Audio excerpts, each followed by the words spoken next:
Hello, this is doctor वारिस अनवर। हमारा आज का टॉपिक है वारिस हेयरलाइन डॉट टेक्निक। वारिस हेयरलाइन डॉट टेक्निक है क्या? बुनियादी तौर पे जब मैंने हेयर ट्रांसप्लांट शुरू किया 2002-3 में, तो मैंने उस वक्त नोट किया कि इंटरनेशनली और नेशनली जितने लोग भी हेयर ट्रांसप्लांट करते थे, हर बंदे का ये फोकस होता था कि नेचुरल हेयरलाइन बनाई जाए। लेकिन अनफॉर्चुनेटली ज़्यादातर लोगों की हेयरलाइन अननेचुरल और स्ट्रेट बन जाती थी। तो मुझे उस वक्त जिनसे मैंने ट्रेनिंग ली, डॉक्टर बर्नार्ड कोहन, उन्होंने एक वर्ड सिखाया कि हेयरलाइन शुड बी इर्रेगुलरली इर्रेगुलर। इसका मतलब क्या है कि हेयरलाइन इस तरह की होनी चाहिए कि उसकी कोई स्पेसिफिक शेप ना हो, कोई पैटर्न ना हो। अब इसमें मैं सबसे पहले आपको बुनियादी बात बता दूं कि जो हेयर ट्रांसप्लांट में है उसमें सबसे अहम रोल है हेयर लाइन का। ये जो आगे आपको नज़र आती है, और मेरे लिए हेयर लाइन एक लाइन नहीं है, एक जोन है। मैं उसको ऐसे ट्रीट करता हूँ, जबकि नॉर्मली लोग एक स्ट्रेट लाइन खींचते हैं, उस पर साइड्स बनाते हैं और फिर उसको कोशिश करते हैं कि आगे पीछे करें, जबकि वो फिर भी अननेचुरल लुक देते हैं। जबकि मैं स्ट्रेट लाइन नहीं लगाता।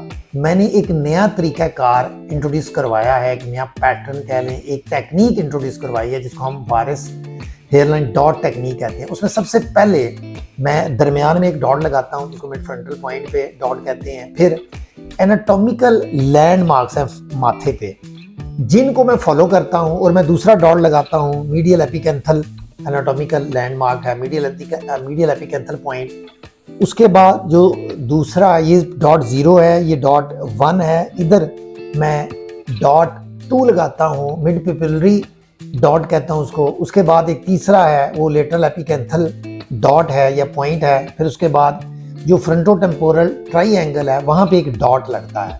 तो इस तरह मैं एक डॉट लगाता हूँ एक साइड पे, मिड में एक डॉट, और बाकी आगे 4 डॉट। इसी तरह दूसरी साइड पे 5, 6, 7, 8 उसी तरह जैसे इधर लगाए हैं। फिर मैं इन डॉट्स को कनेक्ट करता हूँ।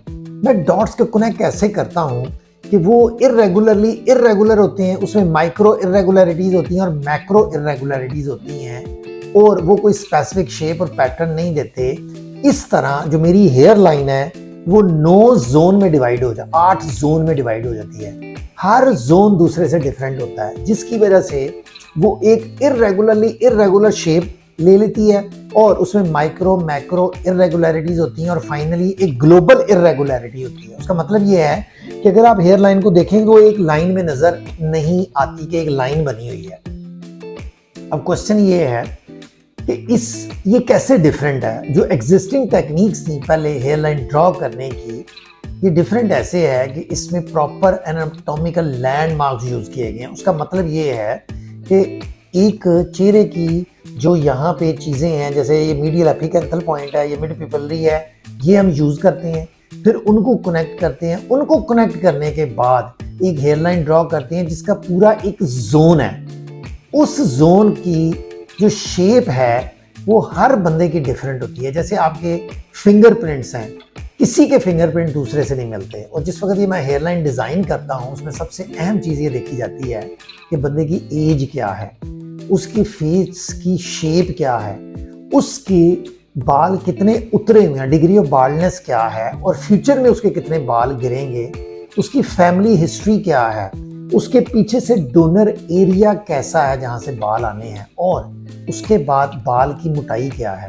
इन सारे फैक्टर्स को मद्देनज़र रखते हुए जिस वक्त मैं हेयर लाइन डिज़ाइन करता हूँ, तो वो हर पेशेंट की दूसरे पेशेंट से मुख्तलिफ होती है, और वो स्ट्रेट लाइन नहीं बनती, और कभी ऐसे नहीं लगता कि ये कोई आर्टिफिशियल डिज़ाइन की गई है। ऐसे लगता है कि उसकी फेस की शेप के हिसाब से, एज के हिसाब से बाल अंदर से निकल आए हैं, और वो बहुत नेचुरल लुक देती है। इसलिए मेरी तमाम लोगों को ये रिकमेंडेशन है कि जब हेयर ट्रांसप्लांट करवाने लगें, तो उसका जो सिंगल मोस्ट इम्पोर्टेंट फैक्टर है जिस पे ये डिसाइड होना है कि आपका हेयर लाइन, आपका हेयर ट्रांसप्लांट नेचुरल लग रहा है या अननेचुरल लग रहा है। ऐसा तो नहीं कि उसकी कोई क्रूड लुक है, ऐसा तो नहीं कि वो दूर से फेक नज़र आ रहा है। तो उसका जो इम्पोर्टेंट फैक्टर है वो हेयर लाइन है। अगर अच्छी हेयर लाइन बनी होगी तो वो आपका हेयर ट्रांसप्लांट नेचुरल होगा। इसी वजह से मैंने ये न्यू टेक्निक इंट्रोड्यूस करवाई है, और मैं पूरी दुनिया में इस पर लेक्चर्स दे रहा हूँ, और जो यंग हेयर ट्रांसप्लांट सर्जन्स हैं मैं उनको सिखा रहा हूँ। Thank you so much for watching.